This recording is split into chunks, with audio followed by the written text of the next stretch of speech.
Hello students. आज का जो हमारा टॉपिक है वो है complex form of a Fourier series. यानी कि इस लेक्चर में हम फोरियर सीरीज की कॉम्प्लेक्स फॉर्म को स्टडी करने वाले हैं। जैसा कि स्टूडेंट हम लेक्चर 2 के अंदर फोरियर थ्योरम का फिजिकल इंट्यूशन को स्टडी कर चुके हैं, वहां पर हमने ये स्टडी किया था कि हम किसी भी फंक्शन की फोरियर सीरीज तभी लिख सकते हैं जब वो फंक्शन फर्स्ट ऑफ ऑल क्या हो, पीरियोडिक हो। नंबर 2, वो फंक्शन डिरिचलेट के द्वारा दी गई तीनों कंडीशन को सेटिस्फाई करता हो इन स्पेसिफाइड इंटरवल के अंदर। तो स्टूडेंट हमने फंक्शन एफ एक्स की फोरियर सीरीज को लिखा था और जो स्पेसिफाइड इंटरवल लिया था वो हमने लिया था स्टूडेंट -पाई से पाई के बीच में। यानी कि हमारा जो फंक्शन था वो पीरियोडिक था और उसका पीरियड कितना था, 2 पाई था। हमने ऐसे फंक्शन की फोरियर सीरीज एक्सपेंशन को लिखा था और वो हमारे पास स्टूडेंट क्या बनी थी, वो थी हमारे पास F x is equal to A naught plus summation n is equal to 1 to infinity A N cos N x plus B N sine N x. ये हमारे पास उस फंक्शन की फोरियर सीरीज एक्सपेंशन थी जो पीरियोडिक हो और Dirichlet के द्वारा दी गई कंडीशंस को फॉलो करता हो। इसमें स्टूडेंट ये टर्म किसको रिप्रेजेंट कर रही थी, इवन हार्मोनिक्स को। ये टर्म किसको रिप्रेजेंट कर रही थी, ओड हार्मोनिक्स को। और इस एक्सपेंशन के अंदर student A note, A N, B n ये क्या थे, फोरियर कोफिशिएंट्स थे जिनकी वैल्यू को हमने इवेलुएट किया था इस इंटरवल के अंदर, और ये हम शायद लेक्चर 4 के अंदर स्टडी कर चुके हैं। तो स्टूडेंट इन फंक्शन की वैल्यू, इन कांस्टेंट की वैल्यू को हमने कैलकुलेट किया था इस स्पेसिफाइड इंटरवल के अंदर।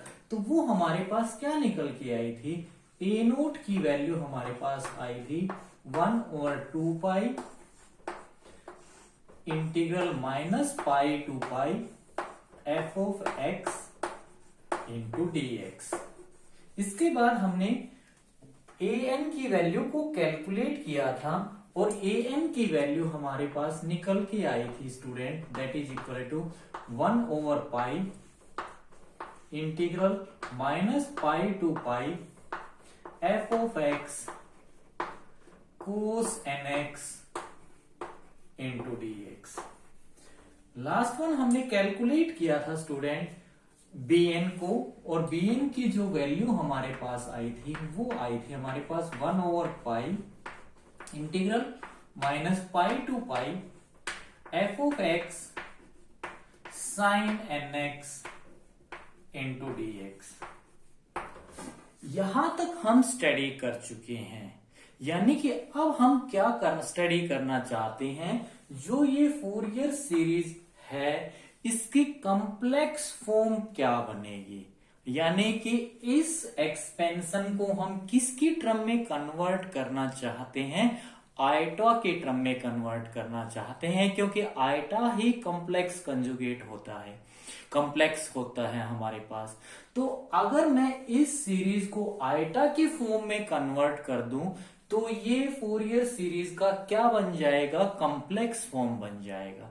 अब जब हमने इसको आयटा में कन्वर्ट करने के लिए सोचा तो इसमें ए एन, बी एन और ए नोट ये तो क्या है, फोरियर कोफिशिएंट्स हैं, यानी कि कांस्टेंट्स हैं।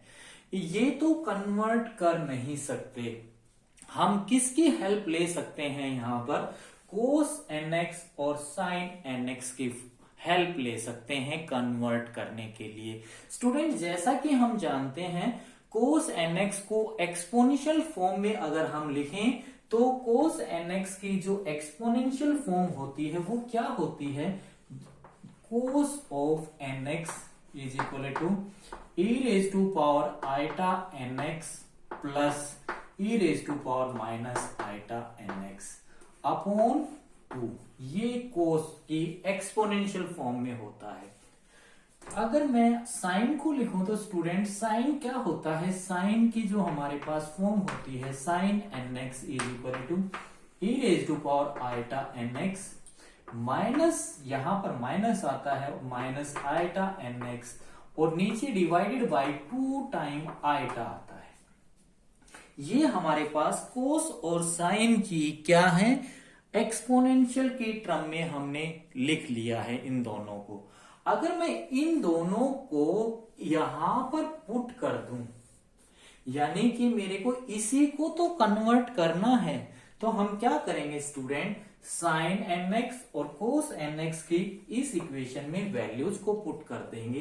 तो वो क्या बनेगी, जब f x is equal to A naught, तो ये कांस्टेंट है, plus summation of n is equal to 1 से इंफिनिटी। में डिफरेंस बताने वाला हूं आपको, इनमें क्या डिफरेंस बनेगा, ए एन और कोस की जब वैल्यू को हमने पुट किया E raise to power iota N x plus E raise to power minus iota N x upon 2। ये तो मेरे पास क्या, कौन सी टर्म आई है स्टूडेंट, ये हमारे पास आई है कोस की। अब मैं किसकी टर्म लिख दूं, यहां पर ये साइन की वैल्यू को यहां पर पुट कर दूं, प्लस बी एन क्या बन जाएगी यहां पर, E raise to power iota N x minus E raise to power minus iota N x upon 2 iota, यही बनेगी। और यहां से ये मेरी ब्रैकेट बड़ी वाली बंद हो गई। अब स्टूडेंट कभी भी हम आइटा को नीचे नहीं रखते हैं, और आइटा को हमें क्या करना पड़ता है, यहां से खत्म करना पड़ता है, यानी कि आइटा को यहां से हटाने के लिए हमें क्या करना पड़ा स्टूडेंट, इसको आइटा से ही तो डिवाइड कर दिया, आइटा से डिवाइड करूंगा तो आइटा स्क्वायर, और आइटा से ही मैं क्या कर दूंगा, मल्टीप्लाई कर दूंगा यहां पर, तो ये बन गया।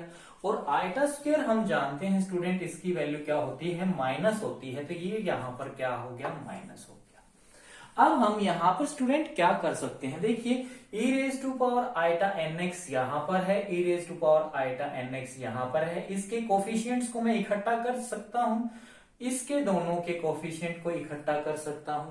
तो हमने जब इसको इकट्ठा किया तो ये हमारे पास जो सीरीज है वो क्या बनी student, f x is equal to क्या बनेगी, that is equal to A naught plus summation of n is equal to 1 से इंफिनिटी। यहां पर मैंने ये ब्रैकेट लगा दी है। सबसे पहले मैं इसकी टर्म को इकट्ठा कर रहा हूं, E raise to power iota N X की, तो यहां पर मैंने स्मॉल ब्रैकेट में लिया है, ये 1/2, देखिए यहां पे 2 भी है, डिवाइड वाला मैंने बाहर निकाल लिया, यहां से मैंने बाहर निकाल लिया, तो इसके मतलब यहां से मैं इसको किसके नीचे लिख दूं, इसके नीचे, इसको कॉमन निकाल लिया है, कॉमन निकल गया, तो हमारे पास अंदर क्या बचा स्टूडेंट, यहाँ पे देखिए, यहां पर तो ए एन बचा, ए एन, और यहां पर क्या बचा, ये minus minus iota B n, ये बचा। अब इसके बाद में क्या करूं स्टूडेंट, यहां से कोफिशिएंट किसका कॉमन निकाल लूंगा, प्लस किसका कोफिशिएंट कॉमन निकाल लूंगा, यहां से E raise to power minus iota N x, ये कॉमन निकाल लूंगा, डिवाइडेड बाई 2, ये 2 तो है, ये इसको भी कॉमन निकाल लिया, अंदर क्या बचा, यहां से तो देखिए स्टूडेंट ए एन आएगा, ए एन, और स्टूडेंट यहां से जब ये माइनस इसके साथ मल्टीप्लाई होगा तो माइनस माइनस क्या होगा, प्लस हो जाएगा, और आइटा बी एन ये आ जाएगा स्टूडेंट।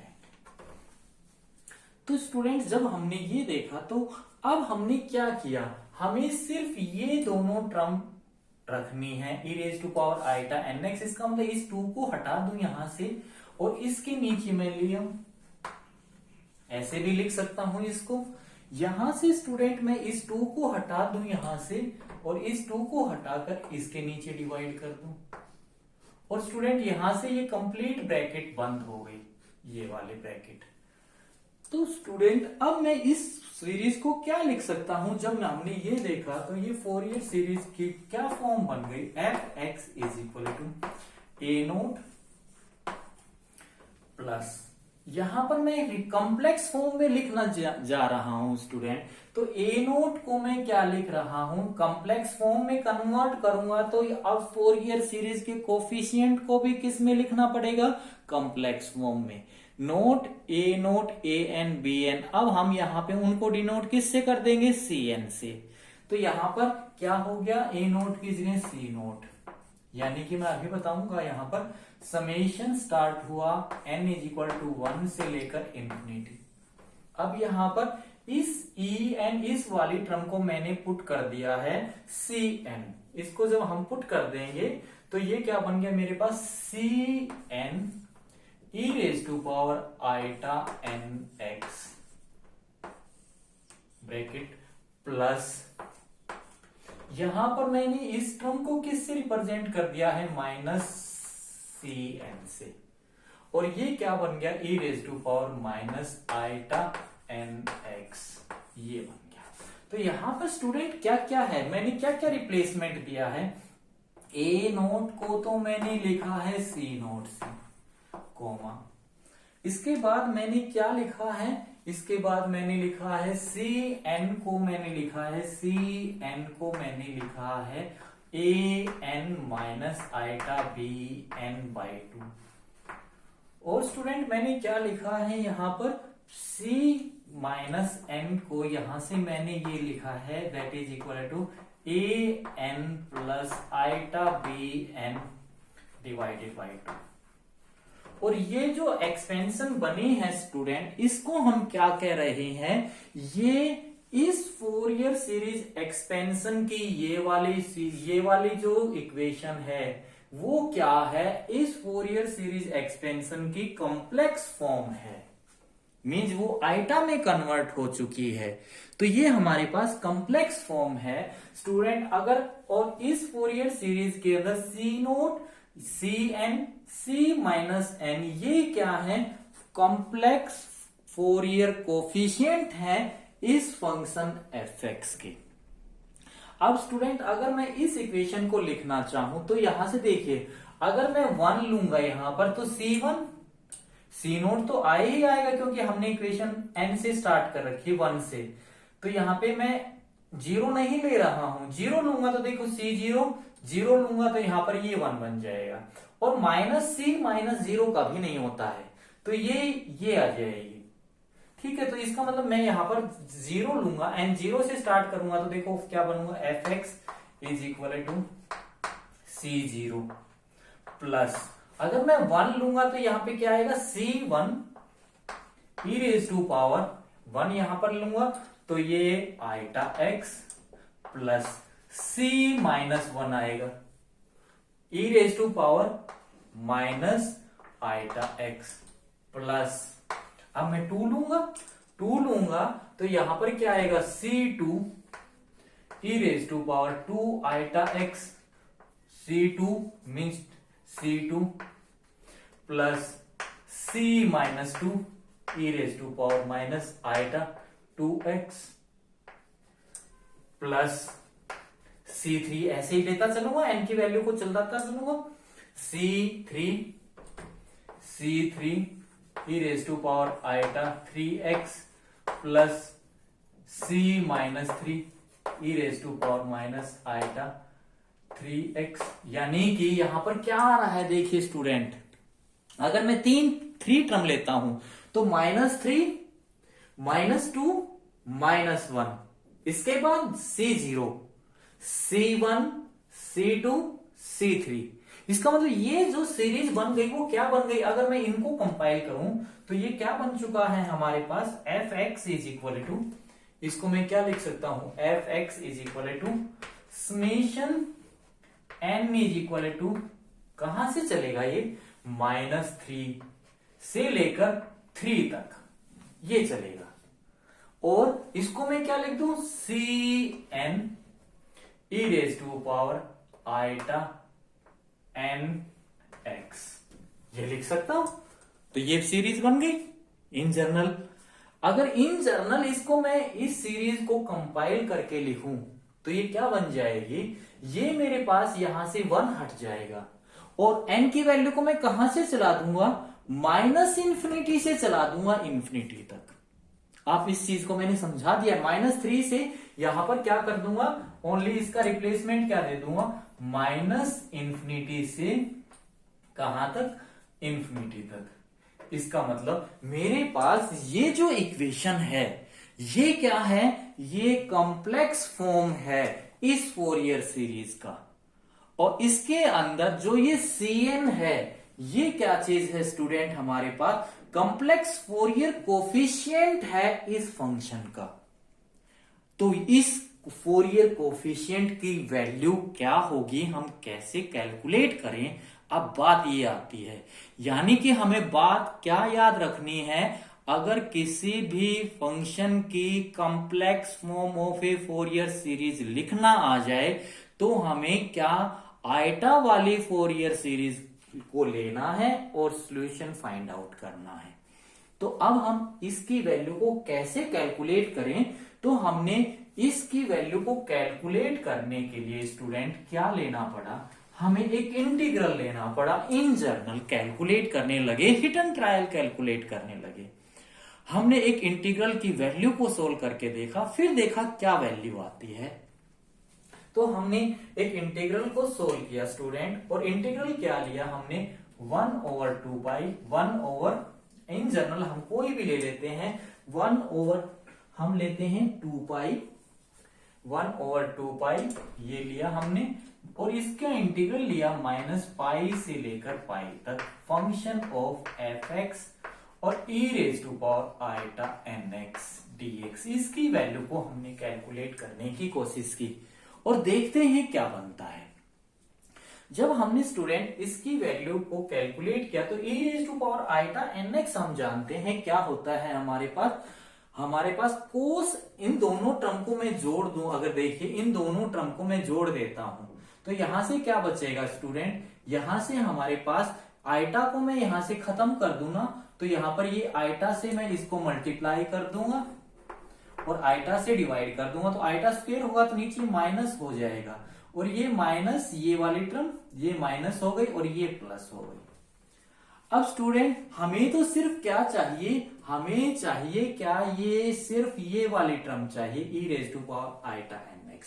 तो मैं इसका मतलब इस यहां से क्या करना पड़ेगा मेरे को, जो ये आइटा था ना यहाँ पे, या तो मैं इस आइटा को इधर ले लूं, आइटा साइन nx बन गया, और यह आइटा यहां से खत्म हो गया, और यहां पर ये टर्म माइनस थी, तो अब मैं इन दोनों को एडअप कर दूं तो e⁻⁰nx 2 टाइम हो गया और 2 से 2 कट गया, तो यहां पर ये क्या बन जाएगा, इसकी टर्म को मैं क्या लिख सकता हूं, cos nx plus iota sine nx, ये लिख सकता हूं।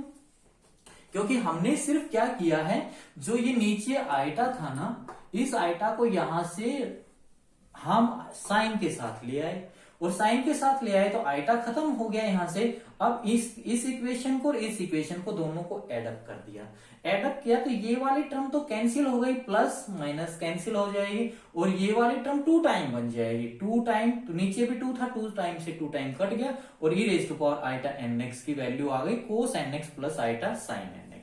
तो उस वैल्यू को, अब इसका मतलब इसकी वैल्यू को हम क्या लिख सकते हैं स्टूडेंट, इसकी वैल्यू को हम लिख सकते हैं 1/2 -π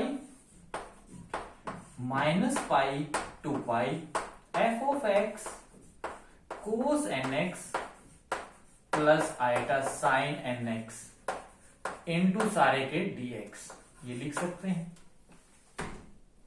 तो इससे आगे जब हमने कैलकुलेट किया तो स्टूडेंट इसको अलग से कर लिया हमने, ये इस ऐसे है, इसको इसके साथ लिखा और इसको इसके साथ लिखा, तो ये क्या बन गया स्टूडेंट, 1/2 हम इस इंटीग्रल की वैल्यू को कैलकुलेट कर रहे हैं, तो क्या बनेगा स्टूडेंट, 1/2 माइनस पाई से पाई f(x)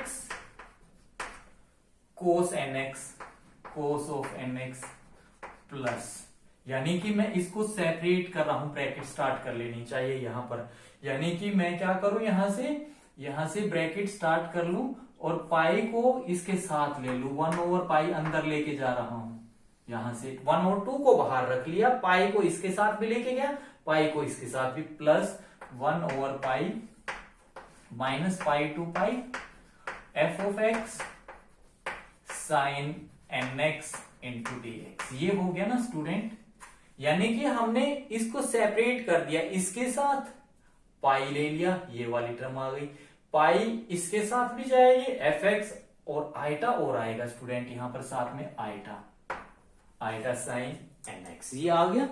तो स्टूडेंट देखिए ये मेरे पास कौन क्या चीज है, यहां पर ए एन एक्स है यहां पर ये, और ये क्या चीज है, ये वाले टर्म, ये टर्म मेरे पास बी है, बी एन है।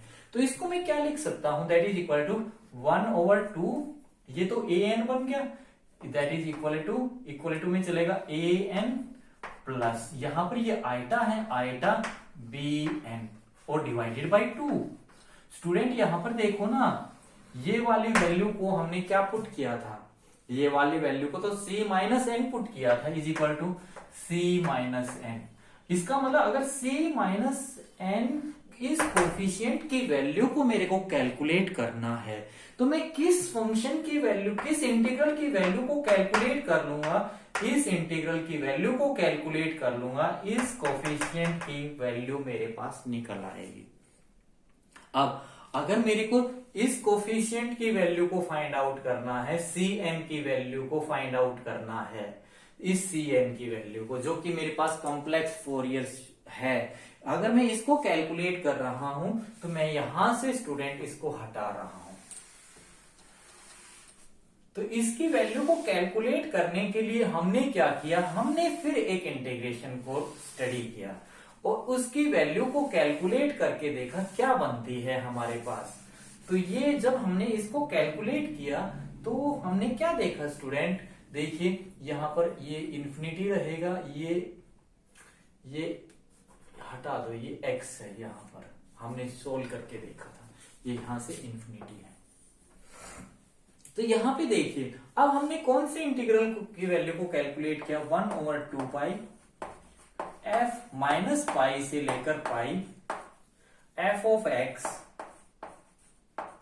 Into E raise to power minus iota N X D X, इसकी वैल्यू को कैलकुलेट किया। जब हमने स्टूडेंट इसकी वैल्यू को कैलकुलेट किया, यानी कि हम इसकी वैल्यू को निकालना चाहते हैं, तो ये यहां से आइटा यहां पर आ चुका है हमारा, अब मेरे को इसकी वैल्यू चाहिए, तो हमने क्या कर दिया, इसको इसमें से इसको माइनस कर दिया, माइनस, तो ये माइनस हो गई, ये प्लस हो गई, तो ये वाली टर्म कैंसिल आउट हो गई और ये 2 टाइम आ गई, 2 नीचे था, 2 नीचे था तो ये कट गया, तो E raise to power minus iota N X की वैल्यू क्या आ गई, cos N x minus iota sine N X, यानी कि इसकी जगह में क्या वैल्यू पुट कर सकता हूं, cos N x minus iota sine N X put कर सकता हूं। तो इसकी वैल्यू मेरे पास क्या बनी स्टूडेंट, हमने इसकी वैल्यू को जब देखा तो ये क्या बनी हमारे पास, इसकी वैल्यू को जब हम पुट कर रहे हैं that is equal to 1 over 2 pi minus pi to pi और ब्रैकेट स्टार्ट कर लेते हैं एफ ऑफ एक्स तो बाहर रहेगा, यहां पे एफ ऑफ एक्स और यहां पर ब्रैकेट स्टार्ट करते हैं हम इसकी वैल्यू को पुट करने के लिए, ये क्या होगा कोस ऑफ एन एक्स और minus iota sine N x into D x, ये बन गया। अब स्टूडेंट हमने क्या किया, इन दोनों को अलग अलग कर लिया, तो इसको हम क्या लिख सकते हैं, 1 और 2 को मैंने बाहर रख लिया और यहां से पहली एक ब्रैकेट स्टार्ट की, बड़ी ब्रैकेट स्टार्ट की, इस इंटीग्रल को इसके साथ मल्टीप्लाई किया, पाई को अंदर ले लिया, 1 over pi minus pi to pi और F of X cos N x into D X. इसके बाद क्या आएगा स्टूडेंट, ये वाली पाई इसके साथ भी जाएगी क्योंकि 1/2 को तो मैंने बाहर रख लिया, माइनस ये आइटा बाई 2 और integration minus pi to pi और क्या आएगा, ये एफ ऑफ एक्स और ये sine N x into D x, ये आएगा। ये डी एक्स को मैं यहां लिख दिया है स्टूडेंट, ये अंदर इधर जा रहा था। तो अब स्टूडेंट और ये ब्रैकेट बंद।